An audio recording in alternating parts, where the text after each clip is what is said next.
ఇక్కడ నేనేమంటానంటే మీది ఒక 2 రోజుల క్రితం మీరు ఇన్స్టాగ్రామ్లో ఒక స్టేటస్ పెట్టారు. అందులో ఒకసారి ఆ స్టేటస్ ప్లే చేయండి పిసిఆర్. ఆ స్టేటస్లో స్నేక్ 2 అని పెట్టారు ఫోటో. స్నేక్ 2 అంటే ఎవరు? అది నేను మహేష్కి మా ఇష్యూ అయ్యాక అలా సేవ్ చేసుకున్నాను సార్ కాంటాక్ట్. అది కొంచెం చూసుకోకుండా అలా పెట్టేశాను. అంటే తన నేమ్ మేము మా ఇన్నర్ సర్కిల్లో కూడా అలా పిలుచుకుంటాం. కాటేశాడు కదండి సార్ లైఫ్లో. ఓకే, ఒకసారి వాట్సాప్ చాట్ స్క్రీన్ షాట్ ఉంది, అది ఒకసారి ప్లే చేయండి. అందులో మీరు మెన్షన్ చేసింది ఏంటి అంటే అతను మీకు పెట్టినట్టున్నాడు బేసిక్గా. ఈ డిస్ప్యూట్ అంతా వచ్చిన తర్వాత, మీ వ్యవహారం అంతా బయటకు వచ్చిన తర్వాత మిమ్మల్ని ఏదో రిక్వెస్ట్ చేస్తూ ఒకటి పెట్టినట్టున్నాడు. అందులో ఏంటంటే నేను పంపించిన మెసేజెస్ సార్. ఓకే, తన నుంచి రిప్లై ఏం లేదు. అక్కడ డిస్ప్లే అవుతున్న మెసేజెస్ అని నేను పంపించినాయి. మీరు పంపించారు? నేను పంపించినాయి. ఎందుకంటే ఈ రితు చౌదరితో ఎఫ్ఐఆర్ అనేది జూన్ 9న బయటపడింది నాకు, జూన్ దానికి ముందు. సో అప్పుడు అతను నాతో పెట్టుకున్న గొడవకి రితు గురించి నాతో చాలా సారీలు చెప్పించుకున్నాడు. ఇప్పుడు ఆగస్ట్లో చాట్లు చూస్తే అందులో మీకు అర్థమవుతుంది. రితుతో అతను అంటే నాకు యాక్చువల్లీ రితు తెలీదు, రితు చౌదరి అనే వ్యక్తి ఇన్స్టాగ్రామ్లో ఆ టైంలో తెలీదు. సో జబర్దస్త్లో ఒక 2-3 టైమ్స్ చూసినట్టున్నాను. ఆ వ్యక్తితో ఇతను రాత్రిపూట బయటకు వెళ్ళటాలు, ఇంటికి రాకపోవటాలు ఇవన్నీ చేయటం నాకు దొరికాడు. ఒకసారి ఫోన్లో నేను తీసుకొని ఎందుకు రాత్రులు రావట్లేదు నువ్వు ఇంటికి అని చూస్తే ఈ అమ్మాయితో చాటింగ్ చేస్తున్నాడు. ఇది 2023లో నా ప్రెగ్నెన్సీలో. ఆ రోజు అతను చాలా సీరియస్గా రియాక్ట్ అయ్యి నా పొట్ట మీద చేతులేసి తోసి చాలా అగ్రెసివ్గా వెళ్ళిపోయాడు. వేరే రూమ్కి వెళ్ళిపోయి మా నాన్నకి మెసేజెస్ పెట్టాడు, ఇంకా నాకు ఈ అమ్మాయి వద్దు, ఇంకా నేను పడలేను మీ అమ్మాయితో. సో మాకు ఫస్ట్ ఫిజికల్ అటాక్ అనేది స్టార్ట్ అయ్యి మహేష్ నేను వద్దు అని నా గొడవ జరిగింది రితు చౌదరి విషయంలోనే. ఇప్పుడు రితు చౌదరి అంటే ఇప్పుడు బిగ్ బాస్ లో ఉన్న ఆర్టిస్ట్ రితు చౌదరి. అవును, రితు చౌదరి. రితు చౌదరి ఏమో మరి రితువా సార్? అంటే మేము ఆమె మీద ఇంతకు ముందు కూడా మేము ఒకటి టెలికాస్ట్ చేసాము. ఆమె భర్త శ్రీకాంత్ అనే వ్యక్తి ఆంధ్రప్రదేశ్లో ఉన్న ఒక రాజకీయ పార్టీ అధికారంలో ఉన్నప్పుడు ఓకే ఈమె పేరు మీద అతని పేరు మీద మొత్తం దాదాపు 700 ఎకరాలు అక్రమ భూములన్నింటిని కూడా రిజిస్ట్రేషన్ చేయించుకున్నారు. 1000 కోట్ల ఆస్తులు వీళ్ళ పేర్ల మీద ఉన్నాయి, బినామీలుగా ఉన్నారు.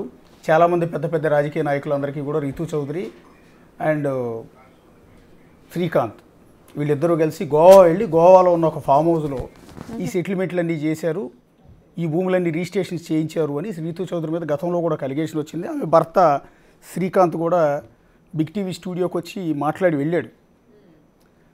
తర్వాత రితు చౌదరిని కూడా సంప్రదించాం కానీ ఆమె పెద్దగా రాలేదు. సో ఇప్పుడు బిగ్ బాస్కి కూడా వెళ్ళారు ఆవిడ. ఈ అలిగేషన్ తర్వాత ఒక విధంగా బిగ్ బాస్కి వెళ్ళడానికి కారణం కూడా ఆమె మీద వచ్చిన 700 కోట్ల భూ స్కామ్కు సంబంధించిన వివాదం వచ్చిన తర్వాత రితు చౌదరి ఎవరో జనానికి తెలిసింది. అంతకుముందు మీరు చెప్పినట్టు జబర్దస్త్ గురించో సోషల్ మీడియా వల్ల ఆవిడ పాపులర్ కాల. 700 కోట్ల అక్రమ ఆస్తులకు సంబంధించి మేము ప్రసారం చేసిన కథనం ఇష్యూ ఇదంతా హైలైట్ కావటం, సెన్సేషన్ అవటం, దాని ద్వారా బిగ్ బాస్కి ఆమె ఒక విధంగా సెలెక్ట్ అయిందేమో అనుకుంటున్నాను నేను. దాని మీద ఇంతవరకు క్లారిటీ రాలా. ఆ తర్వాత శ్రీకాంత్ కూడా బయటికి రాలేదు, ఏమైపోయిందో కూడా తెలియదు, ఆ కేసు కూడా ఏమైందో తెలియదు. వీళ్ళ పేరుని రిజిస్ట్రేషన్ చేసిన సింగ్ అనే సబ్ రిజిస్టార్ని అరెస్ట్ చేశారు అక్కడ. ఆ తర్వాత అతని సంగతి ఏమైందో కూడా తెలియదు నిజానికి. సరే, అదంతా పక్కన పెడదాం. ప్రస్తుతం ఆ రితు చౌదరి అండ్ మీ భర్త సినిమా హీరో ధర్మ మహేష్ వీళ్ళిద్దరూ కలిసి ఉన్న ఒక వీడియో కూడా సర్క్యులేట్ అవుతుంది సోషల్ మీడియా. ఒకసారి అది ప్లే చేయండి పిసిఆర్. ఇదేనా? ఇదే వీడియో. ఇప్పుడు అతను ధర్మ మహేష్, ఆమె రితు చౌదరి. ప్రస్తుతం బిగ్ బాస్లో ఉన్న రితు చౌదరి. రీసెంట్గా ఆంధ్రప్రదేశ్లో భూ కుంభకోణంలో ఆరోపణలు ఎదుర్కొన్న రితు చౌదరి ప్రస్తుతం జరుగుతున్న బిగ్ బాస్లో నిన్న మొన్న నాగార్జున చివాట్లు కూడా పెట్టినట్టున్నాడు ఆవిడకి. ఆవిడ బిగ్ బాస్లో ఉన్న కొన్ని కారణాల వల్ల, కొన్ని ఘటనల వల్ల. సో ఆ రితు చౌదరి ప్రస్తుతం మన స్టూడియోలో ఉన్న గౌతమి చౌదరి భర్త ధర్మ మహేష్తో కలిసి ఉన్న వీడియో. ఎప్పటిదండి వీడియో ఇది? ఇది ఆగస్ట్ అనుకుంటా సార్. అక్కడ పైన ఉంటాయి సార్ స్టాంప్స్. అంటే ఈ పోయినలోనే 2025. అవును, అంటే బిగ్ బాస్కి వెళ్ళక ముందు ఆవిడ ఏది ఇదంతా మీరు బయటకు వచ్చి ధర్మ మహేష్ గురించి అలిగేషన్ చేసి కేసు పెట్టి ఇంత జరిగిన తర్వాత? అవును సార్ అనుకుంటా. I'm not sure about the dates, but వీళ్ళు నాకు ఎలా దొరికారంటే సార్, నేను ఈ అమ్మాయి వెళ్తున్న ఫ్లాట్ ఉంది కదా ఇప్పుడు ఇతన్ని కలవటానికి, నా దగ్గర ఒక 3 months ఫుటేజ్ ఉంది. వీళ్ళు వెళ్ళేది కూడా నాకు ఈ అమ్మాయి ఈ 2023లో ఎఫ్ఐఆర్ నడిచిందని నాకు తెలుసు, కానీ స్టిల్ కంటిన్యూ అవుతున్నారని నాకు తెలీదు. సో ఈ అమ్మాయి వెళ్తుందనే డౌట్ కూడా నాకు లేదు. నేను నా ఫుట్వేర్ ఒకటి ఉంది కాస్ట్లీది, చాలా కాస్ట్లీది, అది మిస్ అయింది. ఇతని ఫ్లాట్కి నాకు యాక్సెస్ లేదు, నన్ను రానివ్వట్లా, నాతో మాట్లాడట్లా. సో నేను అక్కడ అగ్రిమెంట్ నా పేరు మీదే ఉంటుంది ఫ్లాట్ది, మేమిద్దరం కలిసి ఉన్న ఫ్లాట్ అది. నా ఫుట్వేర్ చూసుకోవటానికి వెళ్ళా, సీసీటీవీ చెక్ చేసుకుందామని వెళ్తే ఈ అమ్మాయివి 1 కాదు 2 కాదు 10 రోజులు 20 రోజులు వస్తూనే ఉంది, డైలీ వస్తూనే ఉంది. అది కూడా timings night 1 to 4, okay, either 12:30 అలా స్టార్ట్ అవుతుంది రావటం. ఒక 4 hours 3 hours ఉంటుంది సార్, ఎక్కువ ఉండదు. మళ్ళీ వెళ్ళిపోతుంది. ఇతను ఏ అసిస్టెంట్లతో అయితే ఇతని అసిస్టెంట్లతో నన్ను తిట్టిస్తాడో భార్యని, అదే అసిస్టెంట్లని ఈ అమ్మాయికి బాడీ గార్డ్స్గా పెట్టి పంపిస్తూ ఉంటాడు. సో నేను కొంచెం ఎంక్వైరీ చేశాను అక్కడ స్టాఫ్ని, ఆ కమ్యూనిటీలో. వీళ్ళని పంపించేశారు కమ్యూనిటీ వాళ్ళు, ఓకే, పంపించేశారు ఇవన్నీ తెలుసుకొని. నేను అక్కడ ఉండననే వాళ్ళకి తెలీదు, ఫ్యామిలీ ఫ్లాట్ అనుకుంటారు మాది. నేను ఎంక్వైరీ చేస్తే వాళ్ళు ఏమన్నారంటే, బ్లాక్ వెన్యూ కార్లో వస్తుంది మేడం ఆమె, బ్లాక్ వెన్యూ కార్ ఆవిడది, నెంబర్ కూడా ఉంది నా దగ్గర, నోట్ చేసుకున్నా. ఆ ఫుటేజెస్ కూడా ఉన్నాయి. రాత్రులే వస్తుంది, అర్ధరాత్రులు. సార్ కింద ఉండే స్టాఫ్ ఏం చెప్పారంటే, మేడం వచ్చింది నోట్ చేయకూడదు, నోట్ చేస్తే ఊరుకోని బెదిరించారు. ఓకే, మేడం చాలా సెలబ్రిటీ, మేడంని నోట్ చేయకూడదు, మేడం సార్కి పర్సనల్, పంపించాలి అని చెప్పారు. నేను డిస్టర్బ్ అయ్యా, అంటే నాకు అయిన డిస్టర్బెన్సెస్లో ఇది ఒకటి.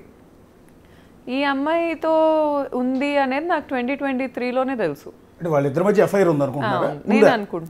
నేను అనుకుంటున్నా నాకు ఉంది అని అతనైతే అడ్మిట్ చేయాలి. అతను చెప్పాడు నాకు 2023లో నువ్వు ఎఫ్ఐఆర్ నాకు పెడితే నేను పెడుతున్నాను అని ఎలిగేషన్. నువ్వు పెడితే నాకు హీరోయిన్లతో పెట్టు, ఇలాంటి ముచ్చుమొహాలు సైడ్ ఆర్టిస్టులతో నాకు ఎఫ్ఐఆర్లు పెట్టకు, ఇదే మాట అన్నాడు అతను. నాకు ఆ అమ్మాయి మొహం అలా నాకేమనిపించలే, అతనే అన్నాడు పెట్టకు నాకు ఎఫ్ఐఆర్లు ఈ అమ్మాయితో, నువ్వు పెడితే హీరోయిన్ మెయిన్ ఆర్టిస్టులతో పెట్టు. ఇలా ఈ అమ్మాయి సైడ్ ఆర్టిస్ట్, అతను సినిమాలో యాక్ట్ చేసింది. వీళ్ళిద్దరిది సీన్ కూడా ఉంటుంది, అందులో చీటింగ్ గురించే మాట్లాడుకుంటుంటారు వీళ్ళిద్దరు సినిమా సీన్లో.